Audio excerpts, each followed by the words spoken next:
じゃあ分かるよね。わ何の日？からん。わからんって。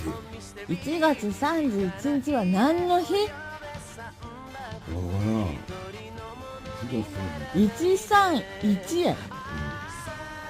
131。はい、どうぞ。1歳。惜しい。え、惜しい。2歳で惜しい。ほら、あと30秒。2歳児。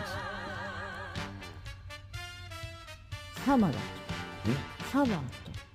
イサは全然違う。2歳児。2歳でイサまであった。サイまであっとる。え、サイまであっとる。イサゼロ。ゼロじゃない。